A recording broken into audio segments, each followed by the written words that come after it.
Hello, everyone. Thanks for tuning in. My name is Nikolai, and this is review for Chained Echoes, a turn-based JRPG game that came out recently on December 8th this year on all major platforms, including our favorite Xbox Game Pass. This review should be useful for those that are considering playing this game because I will mention parts that might attract you. So guys, take a nice cup of tea, bring some cookies, and let us begin.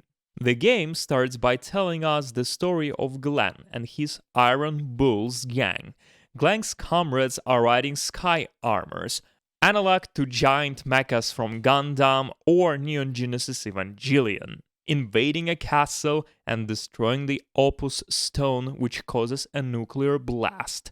This is how the main story starts, and one later the main journey begins. The game gives us a brief introduction of every single party member that we're gonna use on our battlefield.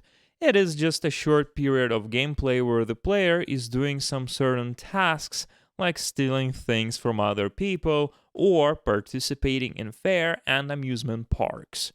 After multiple events, we finally got out of the main castle and set forth our journey, venturing towards the adventures where the first quest of escorting the princess starts.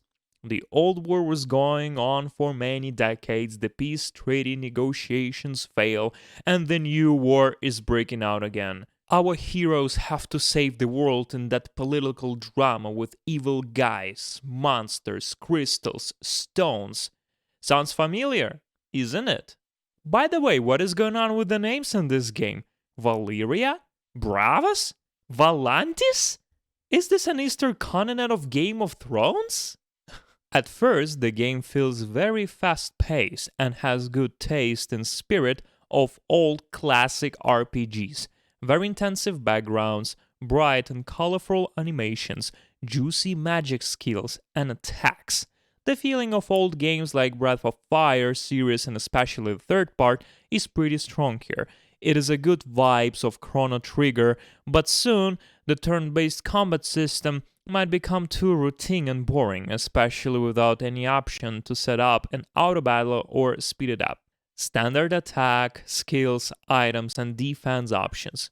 An option of ultimative attack is getting available upon filling up the bar. Of course, it is possible to escape battles, but not always the enemies are despawning, so you have no choice but to fight certain monsters in narrow corridors. There are interesting and unique enemies: boxing flies, pig hares, which is the combination of pigs and hares, human kraken, turtle scuba divers, wool turtle, a mimic house, and this is just in the very first 5 hours of the game. Later on, the enemies are becoming even more crazier. Probably developers are having a very good imagination, or they play too much of Earthbound or Mother 3. There is also unique monsters that are spread out across the world, and you have to kill them if you want to have the best items and upgrades in the game. The final boss is something unbelievable, guys. I'm not gonna show it to you here because what if I spoil the major thing here for someone? Also, I'm not gonna tell you from which game this boss came from, but you can Google and see for yourself. All across the world, you'll find hidden chests and treasures, interesting characters and funny stories, but with some weird attitudes and messages. For example, what is this couple supposed to mean? A girl with a pig on the same bed and they play some dirty games? Fascinating. There are hidden passages with valuables that can be discovered all over the place. A very typical process for all old 16-bit RPGs. Right now, you can see how Glenn slams into the wall and breaks it. Wow, not that typical, I guess. There were also puzzles that were quite hard, but for some reason I was able to manage them quite fast. The mechanics in this game are quite standard for the JRPG genre, but I would like to point at some important notes that might sell you that game. Along with purchasing and gathering your equipment and gear, there is a craft system where you can embed different crystals into your swords and cuirasses. You'll find crystal sources that you can gather and then bring to smithy, and start creating your own powerful weapon. Class emblems are another upgrade for the party. After praying to different statues around the world, our party members will receive a huge stat upgrade. But first, you have to prove worthy and fight monsters in the outer space.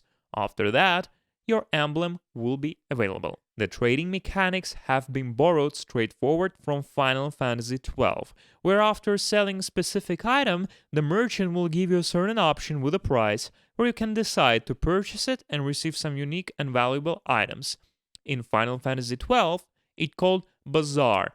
In this game, it's more simple deals. Another thing which is very comfortable in this game is teleport, that are looking exactly the same like Final Fantasy XII teleports? Seriously? I thought that I'm already mentioning other games and universes too much, but this is beyond my power, I'm sorry. Instead of using teleport stones, in this game we just have to press map from any location of the world and choose the crystal to teleport to. Those teleport crystals are linked together and you can move throughout the world quite easily. Super comfortable and convenient. There is a reward board. No, it's not a license board from Final Fantasy XII. Oh boy. But it is super familiar for those that are aware of what is Battle Pass is in the Nation Dump games. The progression across that board gives you certain rewards, and the requests are very different. Reach certain location, kill the monster, obtain unique item, and etc. Now, finally, we reach the battle system, but I will not gonna touch it too deep because it is having a very basic things like all other standard turn-based RPGs. The only thing I would like to point out is the overdrive system in the top left corner. It is a unique system and has the following goal: to suppress the battle and slow down the pace of it. Seriously, I couldn't explain it even better. The bar consists of the title overdrive or overhit. Bar separated into 3 segments with different colors. Within that bar, the player moves forward or backward during the battle, depending on their actions, indicated by a white arrow. When overdrive, green, happens, the player deals more damage and receives less damage, and skill costs less point. But when you're fighting and acting too quick, not defending, and just want to finish the battle already, you might enter the overhit area, where you start to deal less damage and receive more damage instead, and all skills start to cost double more. Sounds cool? No, it's not. This is one of the worst decisions in this game. I've spent hours grinding skill point upgrades just because I couldn't kill usual mobs fast enough. Yes, further in the game you can play around that overdrive bar and receive some items that can be used only during the overheat phase, but still it does not help the player to upgrade the party quick enough and have a smoother battles with monsters. The overall impressions could be much better. The story is weak and not intriguing at all. Characters are not memorable at all. They're all having certain cliches on them, and of course, like a thief eventually will become a good person, or a princess will become a queen and savior of the world. Some random events during the traveling across the locations are really interesting at first, but later you just want to dash through it and finish a certain quest and just move on. The battle system is cool at first, but it brings good memories, and later it becomes a drag. I finished the game on Xbox Series S in about 25 hours or so, and I did not feel that good enough after finishing it. If you watch it till the very end, then you have to decide on your own if you would like to play this game. If you're a crazy fan of JRPGs, then definitely try it out. But if you are a regular player like me and just want some peaceful game without a drag, skip it. It is better to play Final Fantasy I or II, especially the PSP version, which is better balanced, more fun, and much easier going. But if you like the setting, atmosphere, of this game that I showed you before, just play Final Fantasy XII. Thank you very much, guys, for watching until the end. Please join the channel. Subscribe on Twitch, Twitter, Instagram. In the description down below will be playlist with multiple games. Put like, comment, and I'll definitely see you next game.